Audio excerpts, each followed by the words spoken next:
നിയമാവർത്തനം അധ്യായം 16. പെസഹ തിരുനാൾ.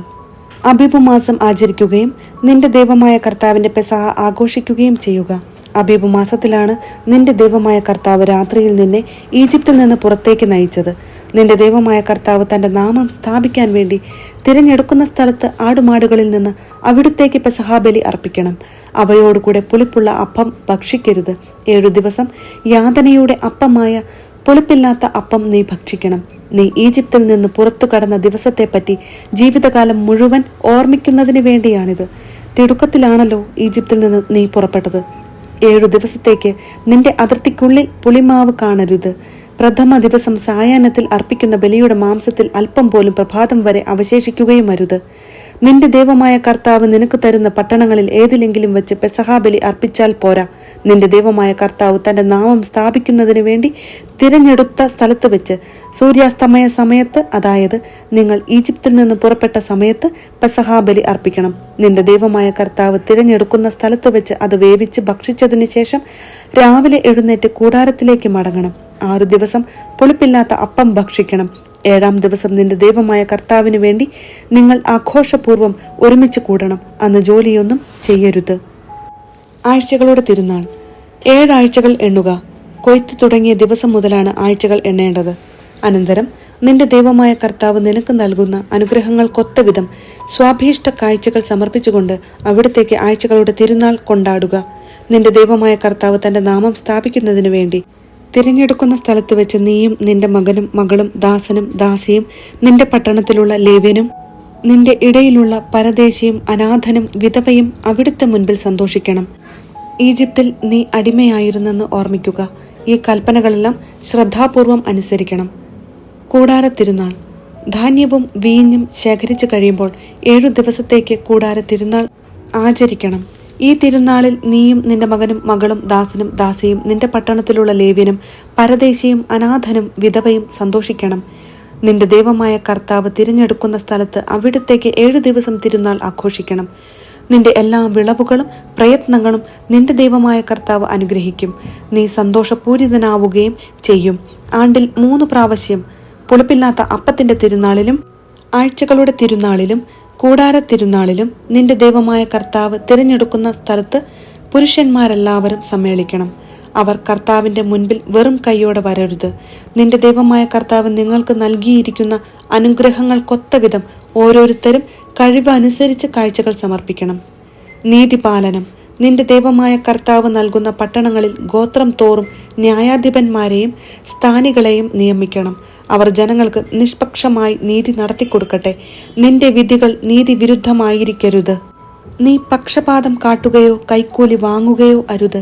എന്തെന്നാൽ കൈക്കൂലി ജ്ഞാനിയെ അന്ധനാക്കുകയും നീതി നിഷേധിക്കാൻ പ്രേരിപ്പിക്കുകയും ചെയ്യുന്നു. നീ ജീവിച്ചിരിക്കുന്നതിനും നിന്റെ ദൈവമായ കർത്താവ് തരുന്ന രാജ്യം കൈവശമാക്കുന്നതിനും വേണ്ടി നീതി മാത്രം പ്രവർത്തിക്കുക. നിന്റെ ദൈവമായ കർത്താവിന് നീ ഉണ്ടാക്കുന്ന ബലിപീഠത്തിനരികെ അക്ഷേര ദേവതയുടെ പ്രതീകമായി ഒരു വൃക്ഷവും നട്ടുപിടിപ്പിക്കരുത്. നിന്റെ ദൈവമായ കർത്താവ് വെറുക്കുന്ന സ്തംഭവും നീ സ്ഥാപിക്കരുത്. നിയമാവർത്തനം അധ്യായം 17. ന്യൂനതയോ എന്തെങ്കിലും വൈകല്യമോ ഉള്ള കാളയെയോ ആടിനെയോ നിന്റെ ദൈവമായ കർത്താവിന് ബലിയർപ്പിക്കരുത്. എന്തെന്നാൽ അത് അവിടുത്തേക്ക് നിന്ദ്യമാണ്.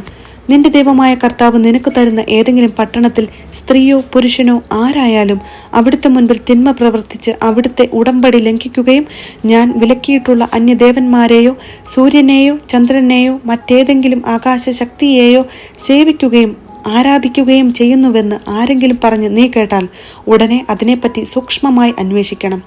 ഇസ്രായേലിൽ അങ്ങനെയൊരു ഹീനകൃത്യം നടന്നിരിക്കുന്നുവെന്ന് തെളിഞ്ഞാൽ ആ തിന്മ പ്രവർത്തിച്ചയാളെ പട്ടണവാതിൽക്കൽ കൊണ്ടുവന്ന് കല്ലെറിഞ്ഞു കൊല്ലണം. 2-3 സാക്ഷികൾ അവനെതിരായി മൊഴി നൽകിയെങ്കിൽ മാത്രമേ അവനെ വധിക്കാവൂ. ഒരു സാക്ഷിയുടെ മാത്രം മൊഴിയിൽ ആരും വധിക്കപ്പെടരുത്. സാക്ഷികളുടെ കരങ്ങളാണ് വധിക്കപ്പെടേണ്ടവന്റെ മേൽ ആദ്യം പതിയേണ്ടത്, അതിനുശേഷം മറ്റുള്ളവരുടെ കരങ്ങൾ. അങ്ങനെ നിങ്ങളുടെ ഇടയിൽ നിന്ന് ആ തിന്മ നീക്കിക്കളയണം. കൊലപാതകം, അവകാശവാദം, ദേഹോപദ്രവം മുതലായ കാര്യങ്ങളിൽ ഏതെങ്കിലും നിന്റെ പട്ടണത്തിൽ വ്യവഹാര വിഷയമാവുകയും വിധി പറയുക നിനക്ക് ദുഷ്കരമാവുകയും ചെയ്താൽ നിന്റെ ദൈവമായ കർത്താവ് തിരഞ്ഞെടുക്കുന്ന സ്ഥലത്ത് ചെന്ന് ലേവ്യ പുരോഹിതനോടും ന്യായാധിപനോടും ആലോചിക്കണം. അവർ വിധി തീർപ്പ് നിന്നെ അറിയിക്കും. കർത്താവ് തിരഞ്ഞെടുക്കുന്ന സ്ഥലത്തുള്ള അവർ അറിയിക്കുന്ന തീരുമാനമനുസരിച്ച് നീ പ്രവർത്തിച്ചു കൊള്ളുക. അവരുടെ നിർദ്ദേശങ്ങൾ സൂക്ഷ്മമായി നടപ്പിലാക്കാൻ ശ്രദ്ധിക്കണം. അവരുടെ നിർദ്ദേശവും ന്യായവിധിയും അനുസരിച്ച് പ്രവർത്തിക്കുക. അവരുടെ നിശ്ചയത്തിൽ നിന്ന് നീ ഇടം വലം വ്യതിചലിക്കരുത്. നിന്റെ ദൈവമായ കർത്താവിന്റെ മുൻപിൽ പരികർമ്മം ചെയ്യുന്ന പുരോഹിതനെയോ ന്യായാധിപനെയോ അനുസരിക്കാതെ ഒരുവൻ ധിക്കാരപൂർവ്വം പ്രവർത്തിച്ചാൽ അവൻ വധിക്കപ്പെടണം. അങ്ങനെ ഇസ്രായേലിൽ നിന്ന് ആ തിന്മ നീക്കിക്കളയണം.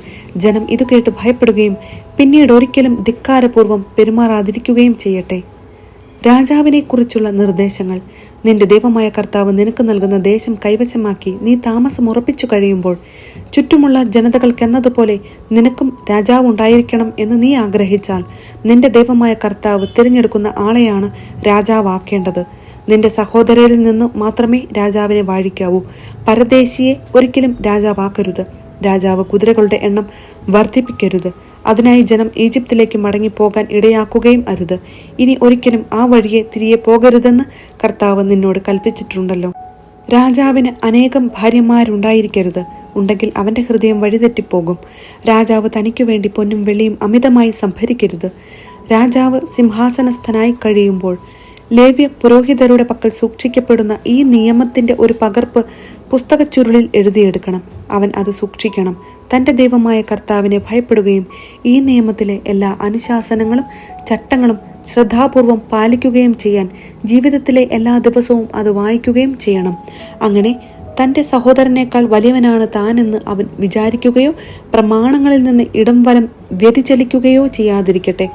അപ്പോൾ അവനും പുത്രന്മാരും ദീർഘകാലം ഇസ്രായേലിൽ രാജാവായി ഭരിക്കും. നിയമാവർത്തനം അധ്യായം 18. പുരോഹിതരുടെയും ലേവ്യരുടെയും ഓഹരി. പുരോഹിത ഗോത്രമായ ലേവിക്ക് ഇസ്രായേലിന്റെ മറ്റു ഗോത്രങ്ങളെപ്പോലെ ഓഹരിയും അവകാശവും ഉണ്ടായിരിക്കുകയില്ല. കർത്താവിന്റെ ദഹനബലികളും അവിടുത്തെ അവകാശങ്ങളുമായിരിക്കും അവരുടെ ഓഹരി. സഹോദരന്മാർക്കിടയിൽ അവർക്ക് ഓഹരി ഉണ്ടായിരിക്കുകയില്ല. കർത്താവ് അരുളി ചെയ്തിട്ടുള്ളതുപോലെ അവിടുന്നായിരിക്കും അവരുടെ ഓഹരി. ബലിയർപ്പിക്കുന്ന ജനത്തിൽ നിന്ന് പുരോഹിതന്മാർക്കുള്ള വിഹിതം ഇതായിരിക്കും. ബലി കഴിക്കുന്ന കാളയുടെയും ആടിന്റെയും കൈക്കുറവുകൾ, കവിൾത്തടങ്ങൾ, ഉദരഭാഗം ഇവ പുരോഹിതന് നൽകണം. ധാന്യം, വീഞ്ഞ്, എണ്ണ ഇവയുടെ ആദ്യഫലവും ആടുകളിൽ നിന്ന് ആദ്യം കത്രിച്ചെടുക്കുന്ന രോമവും അവന് കൊടുക്കണം. നിങ്ങളുടെ സകല ഗോത്രങ്ങളിലും നിന്ന് തന്റെ മുന്നിൽ നിൽക്കാനും തന്റെ നാമത്തിൽ ശുശ്രൂഷ ചെയ്യാനും അവനെയും അവന്റെ പുത്രന്മാരെയുമാണല്ലോ എന്നേക്കുമായി നിന്റെ ദൈവമായ കർത്താവ് തിരഞ്ഞെടുത്തിരിക്കുന്നത്.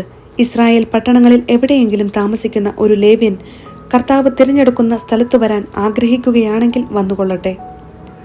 കർത്താവിന്റെ സന്നിധിയിൽ ശുശ്രൂഷ ചെയ്യാനായി നിൽക്കുന്ന സഹോദര ലേവ്യരെ പോലെ അവനും നിന്റെ ദൈവമായ കർത്താവിന്റെ നാമത്തിൽ ശുശ്രൂഷ ചെയ്യാം. പിതൃസമ്പത്ത് വിറ്റുകിട്ടുന്ന തുകയ്ക്ക് പുറമെ ഭക്ഷണത്തിൽ മറ്റു ലേവ്യരോടൊപ്പം തുല്യമായ ഓഹരി അവനുണ്ടായിരിക്കും. നിന്റെ ദൈവമായ കർത്താവ് തരുന്ന ദേശത്ത് നീ വരുമ്പോൾ ആ ദേശത്തെ ദുരാചാരങ്ങൾ അനുകരിക്കരുത്. മകനെയോ മകളെയോ ഹോമിക്കുന്നവൻ, പ്രാശ്നികൻ, ലക്ഷണം പറയുന്നവൻ, ആഭിചാരക്കാരൻ, മന്ത്രവാദി, വെളിച്ചപ്പാട്, ക്ഷുദ്രക്കാരൻ, മൃതസന്ദേശ വിദ്യക്കാരൻ എന്നിവരാരും നിങ്ങൾക്കിടയിൽ ഉണ്ടായിരിക്കരുത്. ഇത്തരക്കാർ കർത്താവിന് നിന്ദ്യരാണ്. അവരുടെ ഈ മ്ലേച്ഛ പ്രവൃത്തികൾ നിമിത്തമാണ് അവിടുന്ന് അവരെ നിങ്ങളുടെ മുൻപിൽ നിന്ന് നിഷ്കാസനം ചെയ്യുന്നത്. നിന്റെ ദൈവമായ കർത്താവിന്റെ മുൻപിൽ നീ കുറ്റമറ്റവനായിരിക്കണം.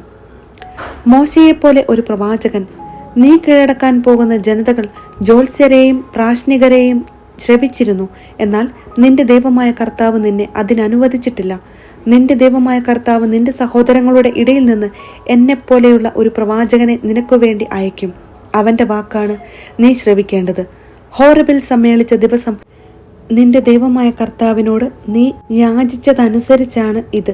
ഞാൻ മരിക്കാതിരിക്കേണ്ടതിന് എൻ്റെ ദൈവമായ കർത്താവിന്റെ സ്വരം വീണ്ടും ഞാൻ കേൾക്കാതിരിക്കട്ടെ, ഈ മഹാഗ്നി ഒരിക്കലും കാണാതിരിക്കട്ടെ എന്ന് അന്ന് നീ പറഞ്ഞു. അന്ന് കർത്താവ് എന്നോട് അരുളി ചെയ്തു, അവർ പറഞ്ഞതെല്ലാം നന്നായിരിക്കുന്നു. അവരുടെ സഹോദരന്മാരുടെ ഇടയിൽ നിന്ന് നിന്നെപ്പോലുള്ള ഒരു പ്രവാചകനെ ഞാൻ അവർക്കു വേണ്ടി അയക്കും. എൻ്റെ വാക്കുകൾ ഞാൻ അവൻ്റെ നാവിൽ നിക്ഷേപിക്കും. ഞാൻ കൽപ്പിക്കുന്നതെല്ലാം അവൻ അവരോട് പറയും. എൻ്റെ നാമത്തിൽ അവൻ പറയുന്ന എൻ്റെ വാക്കുകൾ ശ്രവിക്കാത്തവരോട് ഞാൻ തന്നെ പ്രതികാരം ചെയ്യും. എന്നാൽ ഒരു പ്രവാചകൻ ഞാൻ കൽപ്പിക്കാത്ത കാര്യം എൻ്റെ നാമത്തിൽ പറയുകയോ അന്യദേവന്മാരുടെ നാമത്തിൽ സംസാരിക്കുകയോ ചെയ്താൽ ആ പ്രവാചകൻ വധിക്കപ്പെടണം. കർത്താവ് അരുളി ചെയ്യാത്തതാണ് ഒരു പ്രവാചകന്റെ വാക്കെന്ന് ഞാൻ എങ്ങനെ അറിയും എന്ന് നീ മനസ്സാ ചോദിച്ചേക്കാം. ഒരു പ്രവാചകൻ കർത്താവിൻ്റെ നാമത്തിൽ സംസാരിച്ചിട്ട് അത് സംഭവിക്കാതിരിക്കുകയോ സഫലമാകാതിരിക്കുകയോ ചെയ്താൽ ആ വാക്ക് കർത്താവ് അരുളി ചെയ്തിട്ടുള്ളതല്ല. ആ പ്രവാചകൻ അവിവേകത്തോടെ സ്വയം സംസാരിച്ചതാണ്. നീ അവനെ ഭയപ്പെടേണ്ട.